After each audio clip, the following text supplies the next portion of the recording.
오늘 함께 보실 말씀 예레미야 37장 말씀입니다. 구약성경 1113쪽에 있습니다. 예레미야 37장 1절부터 10절까지 말씀입니다.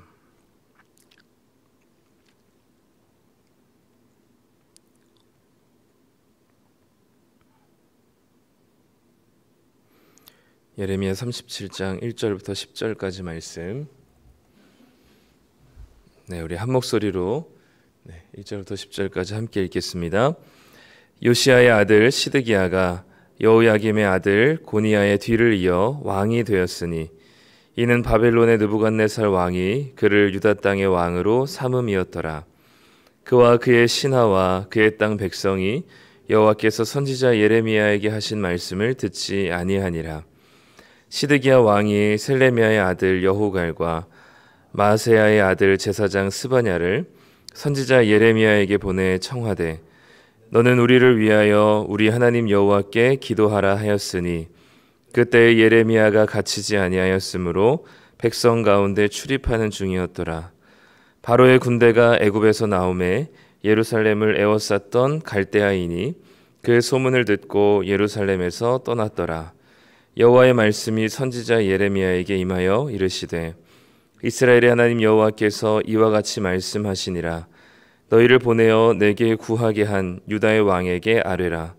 너희를 도우려고 나왔던 바로의 군대는 자기 땅 애굽으로 돌아가겠고 갈대아인이 다시 와서 이 성을 쳐서 빼앗아 불사르리라. 여호와께서 이와 같이 말씀하시니라. 너희는 스스로 속여 말하기를 갈대아인이 반드시 우리를 떠나리라 하지 말라. 그들이 떠나지 아니하리라. 가령 너희가 너희를 치는 갈대아인의 온 군대를 쳐서 그 중에 부상자만 남긴다 할지라도 그들이 각기 장막에서 일어나 이 성을 불사르리라. 아멘. 빗속을 뚫고 오신 우리 성도님들을 환영하고 축복합니다. 비가 아주 대차게 오다가 또 줄어들었다가를 반복하고 있습니다. 오늘은 예레미야 37장 말씀인데요. 예레미야가 어려운 이유 중에 하나가 이제 시간이 뒤죽박죽으로 되어 있습니다. 우리가 앞에서는 36장에서는 여호야김이라고 하는 왕의 이제 시대 때 있었던 한 예레미야에게 임했던 말씀을 예레미야를 통해서 하나님이 전달했다면 오늘 우리가 읽은 37장은 이제 갑자기 또 이제 시드기야 왕으로 넘어가게 되죠. 시드기야 왕은 이제 이스라엘 남유다의 마지막 왕인데 오늘 1절에 요시야의 아들 시드기야가 여호야김의 아들 고니야의 뒤를 이어 왕이 되었으니라고 되어 있습니다. 시드기야 왕은 바벨론 군대가 두 번째 이스라엘을 쳐들어왔을 때 기존에 있었던 왕을 폐위시키고 그리고 다시 바벨론이 이스라엘의 왕을 세운 사람이 바로 이 시드기야 왕이죠. 그래서 시드기야 왕은 바벨론에 의해서 왕이 되었기 때문에 바벨론에게 조공을 바치며 친바벨론적인 그런 성향으로 이 남유다를 통치하고 있었던 왕이었습니다. 근데 어느 순간부터 시드기야 왕이 이 바벨론을 배반하고 애굽과 이제 붙게 되었죠. 그래서 애굽과 연합하여서 이제 바벨론의 영향력에서 벗어나기 위해서 부단히 애를 많이 썼습니다. 그래서 이제 바벨론이 이 시드기야 왕의 배반 때문에 군대를 이끌고 예루살렘으로 들어오게 되는 것이죠. 시드기야가 아마 굉장히 다급해졌을 겁니다. 이제는 자신들의 이 남유다의 형편을 알고 있고 그리고 이 바벨론이라고 하는 대군이 이제 예루살렘으로 쳐들어오니 이 상황을 어떻게 타개해야 될지 아마 걱정을 많이 했을 것입니다. 물론 바로의 군대, 이제 애굽에 원군을 요청한 상태이긴 하죠. 근데 이제 이 애굽의 군대가 과연 올 것인지, 자신들을 구하러 올 것인지, 오지 않을 것인지 늘 불안해하면서 다급한 심정 속에 있었을 겁니다. 시드기야는 다급한 마음에 예레미야에게 기도를 요청하게 되죠. 오늘 3절 말씀에 보면 시드기야 왕이 선지자 예레미야에게 신하들을 보내서 청합니다. 너는 우리를 위하여 우리 하나님 여호와께 기도하라라고 이제 요청을 하죠. 우리가 알고 있는 시드기야 왕은 정확히는 알지 못하지만 그래도 시드기야 왕에게 예레미야가 아직 지금 이제 그 4절에 보니까 예레미야가 아직 갇히지 않았던 때라고 얘기합니다. 그러니까 우리가 지난 30장 33장에서 보면 예레미야에게 하나님께서 하신 말씀이 언제 임하죠? 시드기야 그 시위대 뜰에 예레미야가 갇혔을 때 하나님의 말씀이 그때 임하게 됩니다. 그러니까 이 시드기야에게 직언했다가 이제 붙잡히게 되는 거죠. 아직 그러기 전인 거죠. 그러니까 그런 걸로 봤을 때 시드기야 왕은 사실 예레미야를 별로 좋아하지 않았던 것 같고 하나님의 말씀을 순종하기보다는 오히려 하나님 말씀을 계속해서 거부했었던 아주 사악한 왕임에도 불구하고 그럼에도 불구하고 다급한 상황 속에서 예레미야를 찾습니다. 그래서 예레미야에게 자신들을 위해서 우리를 위해서 기도해 달라고 요청하죠. 그러자 정말 신기하게 5절 말씀에 보면 바로의 군대가 애굽에서 나오게 됩니다. 애굽에서 출정하게 되죠. 그리고 예루살렘을 향해 이 바벨론 갈대아인이라고 얘기했었던 여기 본문의 갈대아인은 바벨론을 얘기합니다. 바벨론의 군대가 예루살렘을 에워쌌다는 소식을 듣고 이제 이 바로의 군대가 애굽에서 나옵니다. 그 바로의 군대가 애굽에서 출정했다는 소식을 듣고 예루살렘을 에워쌌던 갈대아인이 그 소문을 듣고 예루살렘에서 떠나게 되는 거죠. 이 지금 시드기야가 예레미야에게 기도를 요청했고 그리고 나서 이 애굽의 군대가 움직이게 된 겁니다. 그리고 이 예루살렘을 공격하려 했었던 바벨론 군대가 그 포위를 풀고 다시 본국으로 돌아가게 되는 것이죠. 이 상황을 보면서 우리는 어떻게 생각해야 될까요? 하나님이 시드기야의 간절한 마음에 그리고 기도에 응답하셨다라고 생각할 수 있습니다. 그런데 중요한 것은 오늘 본문 말씀 2절 말씀처럼 2절에 뭐라고 말씀하고 있냐면 그와 그의 신하와 시드기야와 시드기야의 신하와 시드기야의 땅 백성이 여호와께서 선지자 예레미야에게 하신 말씀을 듣지 아니하니라라고 되어 있습니다. 그러니까 기본적으로 시드기야는 하나님의 말씀에 반응하거나 순종하거나 그분의 말씀에 따르지 않는 사람이라고 이야기하죠. 그리고 하나님 말씀이 예레미야를 통해서 임한다 한들 그 예레미야의 말을 귀뚱으로 듣지 않았던 게 바로 시드기야 왕이었고 그 땅의 백성들이었다라고 얘기합니다. 즉 이 상황은 뭐냐면 시드기야가 지금의 당장의 문제와 상황을 회피하고 위기를 모면하기 위해서 예레미야에게 기도를 요청하긴 하지만 실질적으로 하나님께 돌이켜서 자신의 죄를 회개하고 하나님의 말씀을 따르는 것은 아니었다라는 것을 볼 수 있죠. 다시 말하면 여전히 하나님의 말씀에 관심이 없는데 당장의 문제가 해결되고 상황이 변화된 것입니다. 하나님과의 관계가 회복되지 않았는데 문제는 해결되고 상황은 변화가 된 것이고 위기를 극복하게 된 것이죠. 그렇다면 하나님과의 관계는 여전히 좋지 않은데 문제가 해결되고 상황이 변화되었다면 이것은 축복일까요? 재앙일까요? 여전히 하나님의 말씀에는 관심이 없는데 그 상황이 나아지고 형편이 나아졌다면 그것은 우리에게 축복일까요? 재앙일까요? 여전히 하나님의 말씀에는 관심이 없고 또 그 말씀을 순종하고자 하는 노력도 없고 하나님 말씀에 대한 관심도 없지만 잠깐의 위기를 모면하기 위해 기도했던 시드기야에게 상황이 해결되고 문제가 해결됐다면 그것은 시드기야에게 축복일까요? 재앙일까요? 시드기야는 아마 자신의 이 기도가 응답되었다라고 생각할 수 있고 또 예레미야를 통해서 뭔가 일이 해결되었다라고 생각할 수도 있고요. 자신의 상황을 하나님께서 해결해 주셨다고 생각하고 애굽과 연합을 하는 것이 하나님의 뜻일 것이라고 생각했을 수도 있습니다. 근데 하나님께서는 6절 이하의 예레미야를 통해서 다시 한번 말씀하시게 되죠. 오늘 말씀에 보면 7절에 보면 이스라엘 하나님 여호와께서 이와 같이 말씀하시니라 너희를 보내어 내게 구하게 한 유다 왕에게 아뢰라 너희를 도우려고 나왔던 바로의 군대는 자기 땅 애굽으로 다시 돌아갈 것이고 8절에 갈대아인이 다시 와서 이 성을 쳐서 빼앗아 불사를 것이다. 그렇기 때문에 9절에 너희는 스스로 속여 말하기를 바벨론이 반드시 우리를 떠나리라고 얘기하지 말아라. 그들이 결코 떠나지 않을 것이다 라고 하나님께서는 이스라엘을 향한, 시드기야를 향한 하나님의 심판이 분명하다는 것을 이야기하고 있습니다. 9절 말씀처럼 스스로 속이지 말라 말씀하시는 거죠.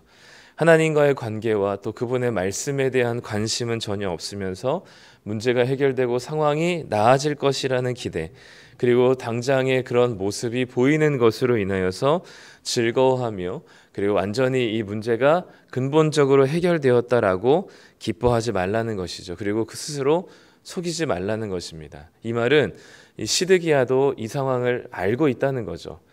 그러니까 이것이 문제가 완전히 해결된 게 아니라는 사실을 알고 있지만 스스로 속이고 있다라고 말씀하고 있습니다. 그러면서 하나님은 이 성을 완전히 불사를 것이다라고 얘기하고, 혹여나 바벨론 군대를 너희들이 물리친다 한들 부상자를 일으켜서 하나님께서 이 성을 불태우실 것이라고 말씀하게 됩니다. 하나님이 당신의 이 택한 백성 이스라엘을 향해서 불태울 것이다, 불사를 것이다라는 이야기를 사실 잘 하지 않으십니다. 하나님의 진노와 분함이 얼마나 강력한지를 보여주는 메시지 중에 하나가 당신의 성읍을 불사르겠다라는 것이죠. 지난번에도 말씀드렸지만 불타서 없어진 성읍은 소돔과 고모라이죠. 그러니까 그럴 정도로 하나님께서는 이 땅을 타락하고 죄악된 상태로 예루살렘을 보시는 겁니다. 그렇기 때문에 하나님의 분노와 심판이 절대로 지나가지 않았음을 다시 한번 말씀하시면서, 애굽의 군대는 다시 본국으로 돌아갈 것이고 바벨론 군대가 더 강한 힘으로 다시 돌아와 예루살렘을 쑥대밭으로 만들 것이다 라고 이야기하는 것이죠. 죄를 깨닫지 못하고 하나님께 돌이키지 않았는데, 하나님과의 관계가 회복되지 않았는데 상황이 나아지는 것은 축복이 아니라 재앙입니다. 왜냐하면 그 상황이 나아짐으로 인해서 더 이상 죄를 깨닫지 못하고 하나님께 돌아올 기회가 막혀지게 되기 때문인 거죠. 어찌 보면 우리들의 상황이 여전히 답답하고 문제가 해결되지 않는 상황들이 지속되는 이유는, 또 지속되는 상황 속에서 우리가 할 수 있는 이것은 하나님과의 관계를 회복하고 다시금 하나님께 나아가는 것일 것입니다. 신앙생활의 핵심은 우리들의 문제가 긴급하게 해결되거나 또는 상황이 아주 극적으로 변화되는 것을 이야기하지 않습니다. 바로 우리에게 주어진 일상에서 하나님의 말씀에 반응하며 주님과 동행하는 것이 바로 우리에게 주어진 신앙생활의 모습일 것입니다. 시드기야처럼 하나님과의 관계에는 관심이 없고 그분의 말씀에는 관심이 없고 오로지 내 상황과 또 내 현실의 지금 위기 속에 문제를 해결하는 것이 우리들의 가장 큰 관심이 된다면, 우리는 우리의 문제가 해결될 때 다시는 하나님을 또 기도하는 흉내조차도 내지 않게 될 것이기 때문이죠. 우리는 시드기야만 이런 것이 아니고요. 우리는 아주 인간이라고 하는 존재가, 우리들이 정말로 간사해서 저도 보면 정말 긴급한 상황 속에서는 하나님께 기도하고 또 이 문제가 해결되기를 정말 간절히 바라는 마음으로 기도하곤 하지만, 또 상황이 좀 편안해지고 특별한 어려움이 없게 되면 또 기도를 게을리하거나 또 하나님께 나아가는 마음이 간절해지지 못하고 해이해지는 모습들을 늘 보게 됩니다.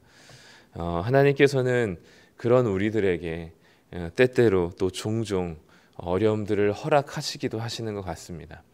그렇기 때문에 우리들의 나타난 문제와 또 상황의 어려움들이 반드시 나쁜 것만은 아니고, 하나님께로 다시금 간절한 마음으로 나아가 하나님과의 관계를 회복하며 하나님의 말씀에 귀를 기울이는 시간들이 될 수 있다고 생각할 때, 하나님의 말씀에 관심이 없는데 상황이 나아지는 것보다, 상황은 여전히 좋지 않지만 하나님의 말씀에 귀를 기울이며 하나님과의 관계가 더 깊어지는 것이 우리들에게 더 호재라고 볼 수 있을 것 같습니다. 여전히 답답한 것들이 참 많을 것 같고요. 여전히 상황 속에서 해결되지 않은 것들이 참 많이 있을 것이라 여겨집니다. 하나님께서 빨리 이 문제를 해결해 주셨으면 참 좋겠는데 그렇지 않고 여전히 짧게는 몇 개월 또 길게는 수십 년의 그 문제가 해결되지 않은 채로 여전히 답보 상태에 있는 것 같아 보이는 그때를 지나고 있는 성도님들에게 바라기는 하나님께서 우리들을 향한 당신의 마음을 깨닫고 우리가 다시 하나님께로 나아가 간절한 심정으로 하나님과의 관계를 회복하며 그분의 말씀에 귀를 기울이시는 시간들이 되시길 부탁드립니다. 혹여나 그 문제가 잔인하지만 우리가 죽을 때까지 해결되지 않을지라도 우리가 하나님께 나아가는 것을 그 어떤 것도 방해하지 않도록 우리가 하나님께 나아가 그분의 말씀에 순종하며 그분과 동행하게 될 때 시편의 다윗의 고백처럼 사망의 음침한 골짜기를 지나 결국은 하나님께서 우리를 위해서 우리에게 잔치상을 베풀어 주시고 우리에게 수고했다 하시는 그때를 우리가 바라보며 이 땅에서의 여러 문제와 여러 긴급한 상황들 속에서 우리가 다시금 하나님을 바라보며 한 발자국씩 걸어가시는 그런 귀한 성도님들의 삶이 되시기를 간절히 소망합니다. 기도하겠습니다. 하나님 아버지, 오늘 시드기야의 모습을 보며 하나님이 없이 문제가 해결되는 것이 얼마나 큰 재앙인지를 다시 한번 보게 됩니다. 그것은 일시적인 것일 뿐 근본적인 문제가 해결되지 않고 여전히 하나님의 심판 아래에 놓여 있는 시드기야의 모습을 볼 때 하나님, 우리도 우리 하나님이 우리를 부르신 이유와 목적에는 관심이 없고 그저 우리의 상황과 문제가 해결되기를 바라는 마음으로 우리가 기도하고 하나님께 나아가지 않는지 우리의 모습을 돌이켜보게 됩니다. 상황이 조금이라도 나아지면 언제 그랬냐는 듯이 하나님을 찾는 일이 없어지고 또다시 상황이 좋지 않아지면 이 문제를 붙들고 하나님께 나아가는 모양이 참 시드기야의 모습과 우리의 모습이 닮아 있음을 느낍니다. 하나님, 여전히 우리의 상황이 어찌 된다 할지라도 우리가 하나님께 관심을 가지고 하나님의 말씀 앞에 순종하며 하나님께 날마다 동행하는 삶이 되게 하여 주시옵소서. 하나님 없는 상황이 나아짐은 우리에게 재앙입니다. 하나님이 우리와 함께 하시는 것이 사망의 음침한 골짜기를 걷는다 할지라도 우리가 두려워하지 않을 수 있다고 고백한 다윗의 고백처럼 하나님, 우리의 상황이 여전히 좋지 않을지라도 하나님이 우리와 동행하신다면, 하나님의 말씀 앞에 우리가 다스림을 받는다면 그것이 우리에게 가장 큰 축복인 것을 믿습니다. 하나님, 오늘도 우리와 함께하여 주셔서 하나님의 말씀에 민감하게 반응하는 자 되게 하여 주시고 우리의 문제와 상황 속에서 우리가 거기에 좌절하고 절망하지 않고 또는 두려워하지 않고 불안하지 않고 하나님께서 우리에게 상 주시는 이심을 믿고 우리가 그 표대를 향해 달려갈 수 있는 하나님의 거룩한 자녀들 되게 하여 주시옵소서. 오늘 하루도 우리가 하나님께 기도하며 나아가는 이유는 하나님이 우리와 함께 하여 주시기를 소망하는 것뿐입니다. 오늘도 우리와 동행하여 주시고 함께 하여 주시며 우리의 어떤 상황 속에서도 주님을 포기하지 않는 자들 되게 하여 주시옵소서. 오늘도 우리와 함께 하여 주시고 붙드실 것을 믿으며 예수님의 이름으로 기도드립니다. 아멘.